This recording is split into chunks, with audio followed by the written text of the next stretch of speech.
Hello, everyone, again. Long time no see. Matthew Janisek here. Uh, it's been a little too long. I agree. And I've had recently a couple people ask, are you going to do anything, put anything out there that's new? And I guess the answer is yes. We're going to start doing a little bit more. Um, and excited about a couple new opportunities that you guys will learn more about in the upcoming days and weeks. But if people are interested in more of the long form of discussion of United States history and to a larger extent what's happening in our current world, stay tuned. Look for that. There might be a way that we can all interact together on that and create a forum of discussion. So I look forward to that soon. You'll be seeing and hearing more about it. And since most of the interest in what's going on in the current reality is what's generating the most questions from adults and students and people alike all over the place. How we are to process our current reality, the paradigm of today, the complexity of today, the narratives of today, and how they're presented and how they're consumed, and the effect all of this rising pressures in Western civilization and to a greater extent the world. This is much bigger than Western civilization. And what that actually probably means in the long run is it's a spiritual crisis. So, a framework of understanding our current reality needs to be understood through different points of view. So, I think what might be the best and most helpful arena to start in for all of us in this audience, in particular Americans, that what is Western civilization? What does it mean to be a Western society in both the ideal sense and yet at the same time the practical application? Because those two things are not in parallel right now at all. So we need to understand the Western civilization's major tenets, belief structures, all that stuff, and how they and where they started, and then ultimately where some of those major tenets have been undermined. I mean, just undermined, and to a larger extent than the global crisis. And that's going to take more of a view eventually in international economics. And that, so we have a lot to discuss and a lot to learn. But I want to start the Western civilization construct with a truthful and short understanding of what classical Western civilization is and where the classics come from. It's been my experience that a lot of kids, high school kids, aren't necessarily aware of what the word means when you describe something as classics or classical. And so many people are aware out there. That is one of the arenas of world history curriculums out there in the public and even some of the private high school curriculums, is the glossing over or very, very little attention paid to classical Western foundations of Greece and Rome. That's maybe not explicitly taught anymore. And what you might want to do is ask a question about that. You know, if you find the tenets that we're going to talk about here, Western civilization, the United States, and the principles, as pretty important. So we're going to start with the Greeks, and that is the birthplace of classical Western civilization. Pericles is my favorite actor in that ancient Greece and Athens in particular, in that city-state, where majority rule, the vote had a place, but most importantly, I think what actually was a culture of tolerance began to develop, which means in the very first place, some political figure, general, leader, whatever they may be in the ancient world, had to become tolerant and want to receive input, criticism, whatnot. As we fast forward to George Washington putting together the first cabinet, wanting a bunch of different ideas. But that concept began with Pericles. It didn't last very long. because I think the humility that is needed in that to implement that is it's just a rare commodity, and we'll continue to talk about that as a Western civilization principle. But Socrates ultimately took advantage of all of the ideas and the free and open exchange playground, if you will, of philosophy to begin in ancient Greece, and what that could do for people. Socrates, Plato, and Aristotle, and then knowing that Aristotle is Alexander's main teacher. So something out of the beauty of education and an honest one and a search for the truth can give people, not that conquering people is great, but the expanse and having the power, knowledge, and ability to think for yourself is another foundation of Western civilization. So then we fast forward to, well, I don't want to fast forward until we hit what happened to Socrates. We all know, if you know and paid attention to history at all, Socrates was had to kill himself, taken out with hemlock because he criticized too much. At some point, somebody said, you can't do that. And who's the they? The they are always those in power. So, but the pattern and the base idea of critical thinking, independent thought, the journey, questioning reality, and the search for truth starts there. And the Romans will pick up on that.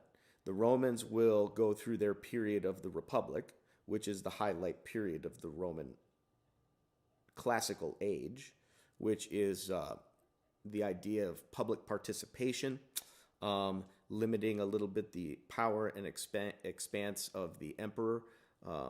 So the Roman Republic period, and one of the guys that I just love through it all is Cicero, defining what the virtues and characteristics are of individual men and human beings. That every individual has to know the difference between right and wrong. That's a sense of justice. And there is an inherent right and wrong in every situation that we are always presented with. That idea goes back even prior to the classical age in the world of Egyptian duality. But that's a story for another day. But you have to know the difference between right and wrong, and there is. Today's era, we can see that we've been watered down with that by allowing everyone to have their own truth. If everyone gets to have their own truth, then you can never pinpoint a difference between right and wrong, and then you'll have chaos, which is a lot of what we have. The second is prudence. The characteristic of civic virtue that Cicero discussed is prudence. The decision making, first you have to know what to do, right or wrong. Then you've got to make a choice, whether you're going to choose right or wrong in every situation. In abstract situations that require an understanding that allows a thinker to take the abstract and make it concrete. Okay, we'll provide more examples on some of these a little later, but the next characteristic that Cicero discussed was fortitude.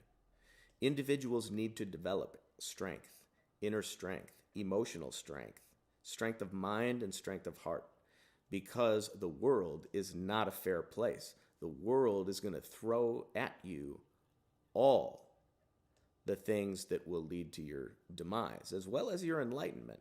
But fortitude, we are all going to suffer tragedy. We will all suffer pain and loss and tragedy. And what do we do when faced with those difficulties in life? How do we adapt to overcome? That's fortitude. And the last of the characteristics is temperance. All individuals need the ability to control their passions. As you must control yourself. Okay?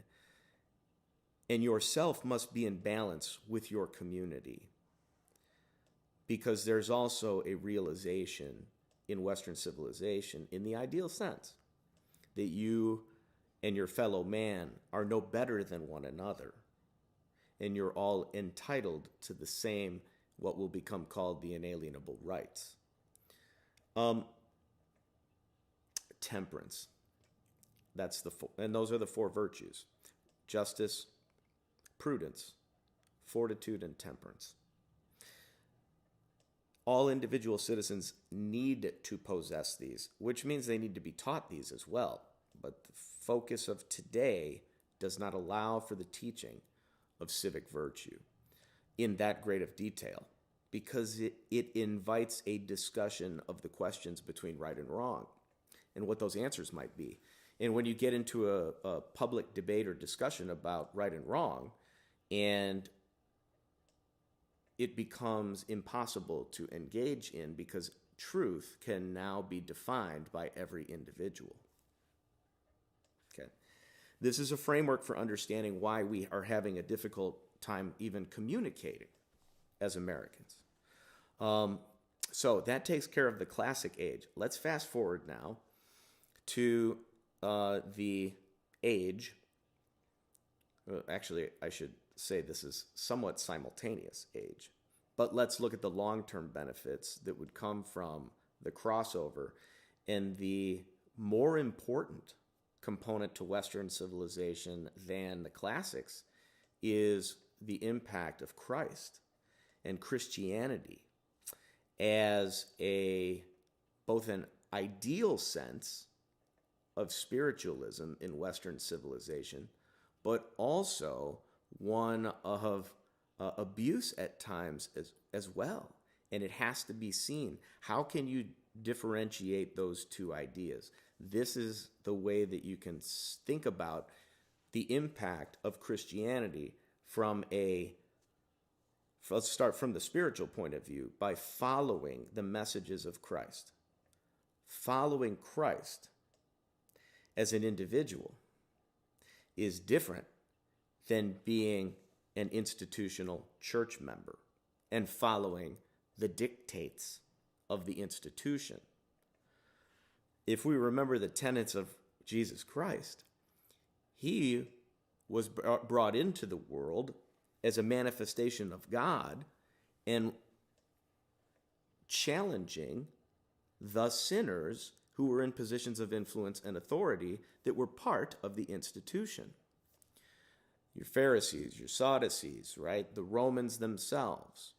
Jesus was critical of those institutional abuses of power and the individual need of citizens or human beings to identify that.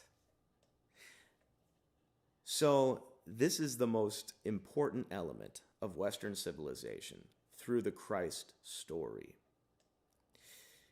Every citizen, if you hope to achieve the ideal, which is to be in heaven along the side of our Lord, that you would need to demonstrate the best effort you can make at following Christ.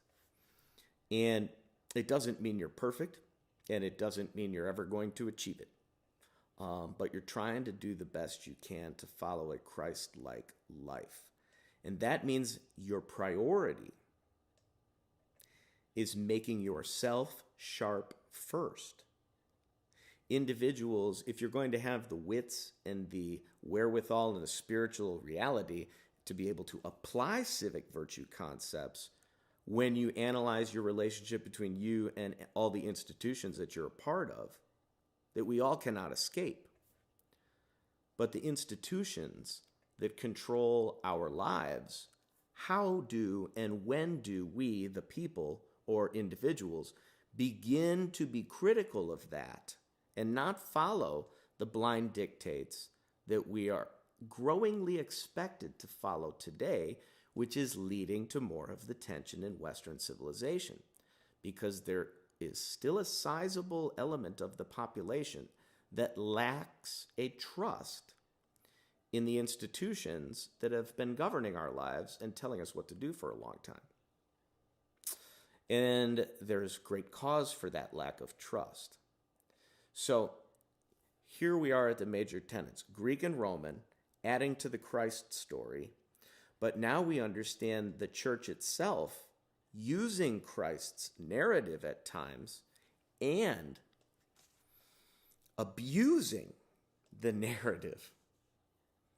There's lots of ways and different discussions that we could have on that, but let's fast forward to the biggest demarcation point. Whenever the Church of Rome, what will later be the Catholic Church, when it begins to ally itself in political partnership with governments, meaning kings and monarchies around Europe, to control the population, and when their abuses become so paramount that Martin Luther ultimately says we have to split from the church because it has become corrupt. The Protestant protest revolution is there. That is following more Christ-like individualism to have the discernment to know when the institutions are abusing power and when they should be called out. That will always require individual discernment. And any institution that claims to be in the pursuit of truth in Western civilization today that denies that and limits your ability to pursue truth in any way, the people need to awaken to that reality and snap back into line that the pursuit of truth can never be confined by the institution, because the pursuit of truth is an individual one and the relationship you have with a higher power. Now, if you are a growing member of society that has denied or declined that the existence of a higher power exists, then what substitutes that? Two elements can substitute the way modern individuals perceive reality.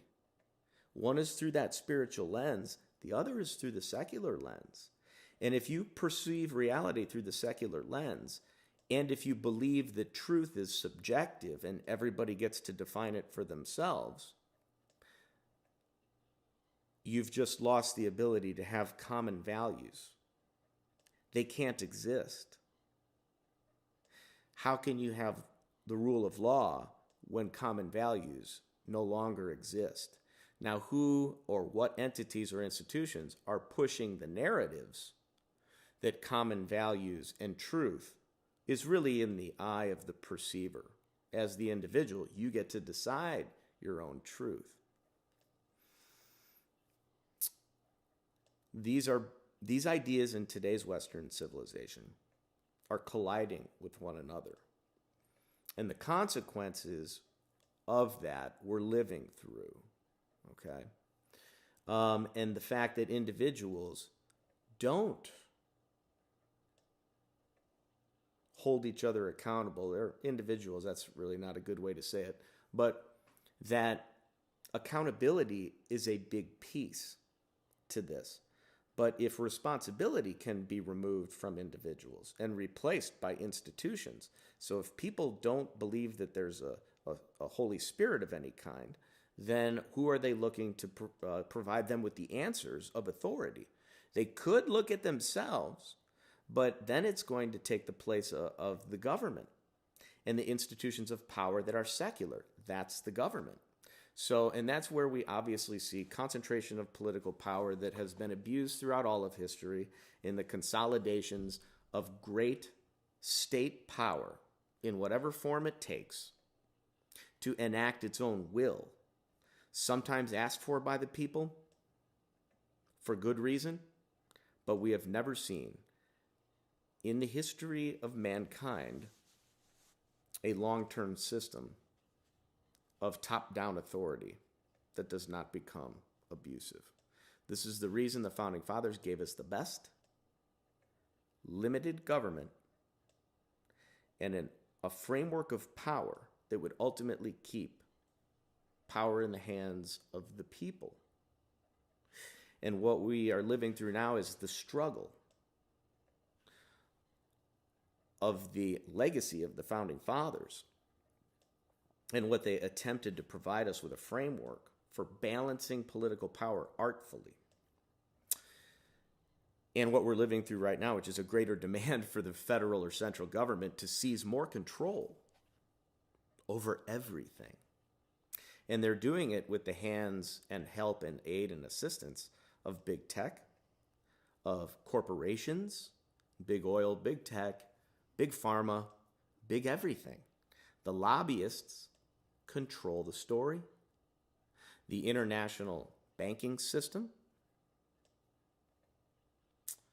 pulls the strings. And people in Western civilization that all realize this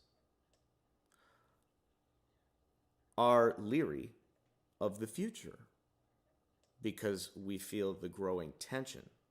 If you are an individual in Western society that has unplugged or cannot speak to any of these issues, but yet you play fantasy football or you know more television show characters than you understand what we're talking about,